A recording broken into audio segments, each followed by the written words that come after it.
Guys, अस्सलाम वालेकुम। कहानी सुनो से मैं हूँ आपकी दोस्त परी। उम्मीद करती हूँ आप लोग सब खैरियत से होंगे।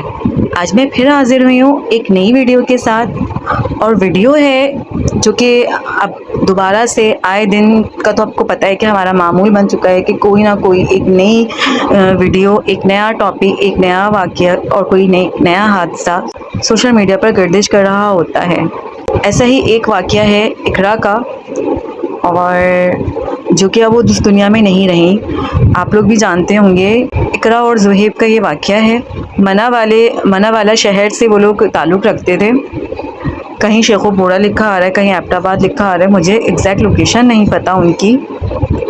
खैर, चलते हैं कहानी की तरफ, चलते हैं वीडियो की तरफ। इकरा और ज़ुहैब, इन दोनों की शादी होती है। इकरा बहुत ज़्यादा गरीब घराने की लड़की थी और ज़ुहैब जो था ना बहुत ज़्यादा अमीर था ना गरीब था, नॉर्मल खाते पीते घराने का लड़का था।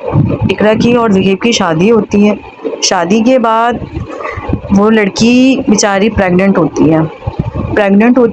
वो अपने घर जाती है। घर में उसकी माँ उससे पूछती है कि भाई तुम्हारे ससुराल में सब ठीक है। उनकी शादी को ज़्यादा माह नहीं होते हैं, जबकि 7 माह गुजरे होते हैं और ये हादसा पेश आ जाता है। हादसा नहीं बोलेंगे, दर्द वहशियाना तरीके से उस इंसान ने उस 6 मंथ की प्रेग्नेंट लड़की का जो कत्ल किया है।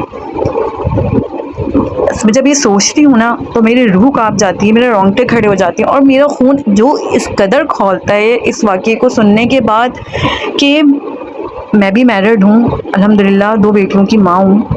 और मैं नहीं सोच सकती कि हमारी औलाद को कुछ हो, कोई तकलीफ़ पहुँचे और किस तरह से ये इंसान, जानवर कहेंगे बल्कि इंसान नहीं जानवर, किस तरह से ये जानवर लोग की जहनियत की जो जानवरियत उनके अंदर होती है, जानवर जहनियत के मालिक जो होते हैं, और किस तरह से किसी माँ की गोद को किस तरह उजाड़ देते हैं वो वही जानते हैं। उसको मारते टाइम इस बात का एहसास नहीं हुआ कि वो 6 मंथ हामला थी, प्रेग्नेंट थी, उसके बच्चे की माँ बनने वाली थी। उसने मारते टाइम इस बात का भी एहसास नहीं किया किस हद दर्जे की उसके अंदर दरिंदगी और जानवरियत होगी। ये बात आप खुद सोच सकते हैं। और जिस तरह से उसके सोशल मीडिया पर जो फ़ोटोज़ गर्दिश कर रही हैं, जिस तरह से उसको मारा गया है, किस तरह से बेचारी का हाल किया है, बयान नहीं कर सकती मैं लफ्ज़ों में। देख के मेरा दिल इतना दहल रहा है और मुझे जो तकलीफ़ हो रही है ना, मैं इतनी इमोशनल हो गई थी वीडियो देखते देखते कि मैं बस आपको बता नहीं सकती।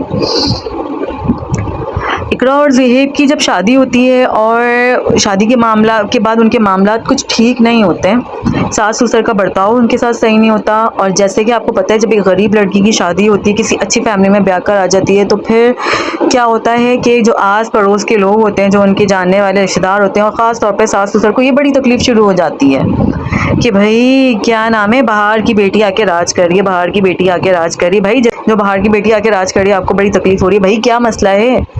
अगर वो राज कर रही है तो अपने नसीब से राज कर रही है। अल्लाह ने उसको ये हक दिया था। आप कौन होते हैं बोलने वाले, कहने वाले? खैर, बताया ये जाता है कि उसके ससुराल में सब कुछ सही नहीं चल रहा था। उसके मियाँ का बिहेवियर भी कुछ ख़ास नहीं था। और जो इकरा की माँ है, उनका इंटरव्यू मैंने सुना था, उसमें वो ये बता रही थी कि क्या नाम है कि मुहर्रम में कोई रस्म होती है कि मुहर्रम में उनके यहाँ लड़की को ले जाते हैं। जब वो अपनी बेटी को लेकर आई तो उनको कुछ आसार ठीक नहीं लग रहे थे। तो उन्होंने अपनी बेटी से पूछा कि बेटा ससुराल में क्या हालात हैं?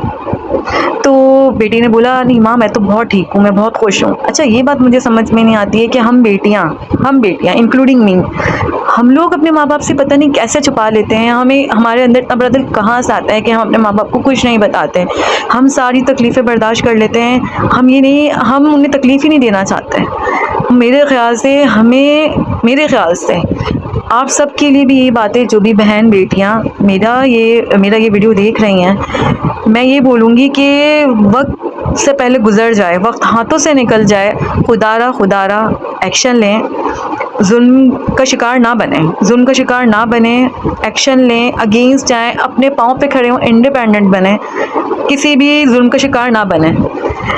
सना यूसुफ के साथ क्या हुआ, हुमैरा असगर अली के साथ क्या हुआ, और आज ये दिल दहला देने वाला इकरा का वाक़या, जो कि मुझसे तो बिल्कुल भी बर्दाश्त नहीं हो रहा, मेरा बस चले तो बस, मैं क्या ही करूँ। खैर, मतलब माँ ने पूछा लेकिन बेटी ने छुपा ली ये बात, और वो वहाँ रही 1-2 दिन। फिर बताते हैं कि 11 या 12 मुहर्रम को वो लड़का आता है ज़ुहैब, और आके इकरा को अपने साथ ले जाता है। जब वो लड़की साथ जा रही थी तो माँ का उसका कहना है कि उनका दिल बहुत घबरा रहा था, उनको पता नहीं क्यों ऐसी फीलिंग आ रही थी कि मेरी बेटी खुश नहीं है, उसके साथ कुछ होने वाला है।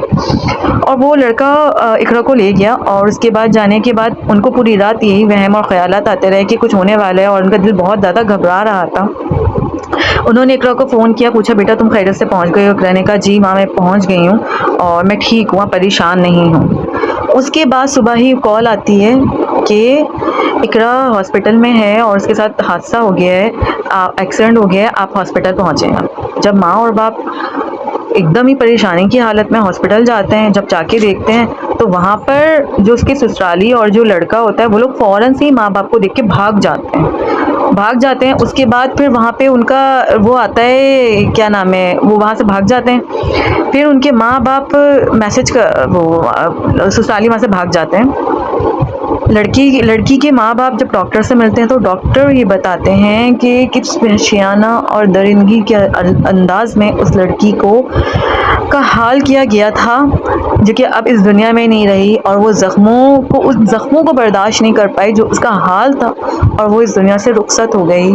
साथ साथ वो एक बच्ची की माँ बनने वाली थी, एक बेटी को जन्म देने वाली थी, और कसूर उसका सिर्फ यही था कि वो एक बेटी को जन्म देने वाली थी, एक बेटे को नहीं।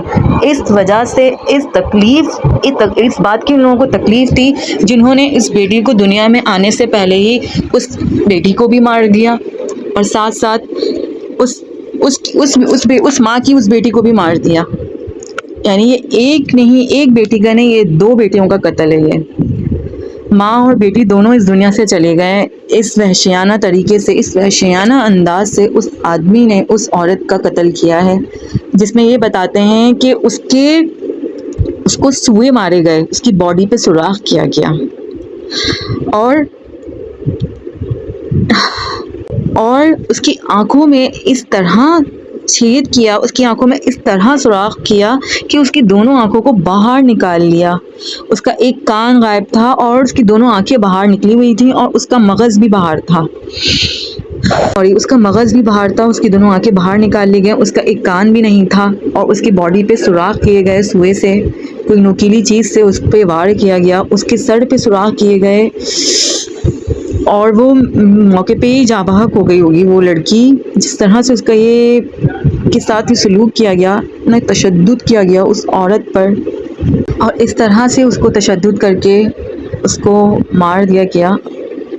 20 साल की इकरा जो आज इतने बड़े जुल्म का शिकार हुई है, और ऐसा तो आपको पता है कि आए दिन हो रहा है कि कोई ना कोई लड़की, कोई ना कोई औरत, कोई ना कोई माँ किसी ना किसी तरीके से आज जुल्म का शिकार हो रही है। कोई ससुरालियों के जुल्म का शिकार हो रही है, तो कोई शौहर के जुल्म का शिकार हो रही है। मैं आप लोगों से ये दरख्वास्त करूँगी कि खुदारा आप लोग ख़याल रखें अपनी माँ का, बहन का, बेटियों का ख़याल रखें, उनसे उनके मसाइल पूछें, उनको इतना हौसला दें कि आप उनको ये एहसास जताएं कि हम आपके साथ हैं।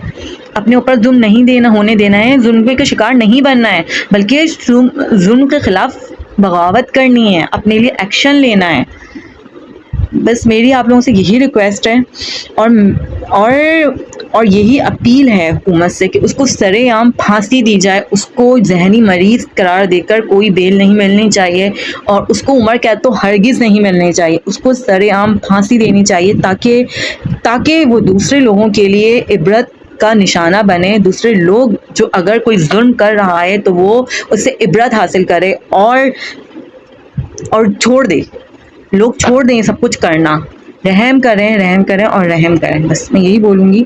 आज की मेरी वीडियो थी इकरा के लिए, इकरा के हवाले से, और जैसे उसके लिए मेरे ख़ास से बहुत प्रोटेस्ट भी हो रहा है, मुजाहरे हो रहे हैं, जगह जगह पर लोग प्रोटेस्ट कर रहे हैं जस्टिस फॉर इकरा। तो मेरी यही दुआ है कि अल्लाह पाक इकरा को जस्टिस दिलवाएं, और इसी के साथ मेरी वीडियो एंड होती है। उम्मीद करती हूँ आपको मेरी वीडियो पसंद आई होगी। अगर पसंद आए तो वीडियो को लाइक और सब्सक्राइब ज़रूर कर दीजिएगा, और वीडियो को शेयर भी ज़रूर कर दीजिएगा। मिलते हैं अगली वीडियो में, जब तक के लिए अल्लाह हाफ़िज़।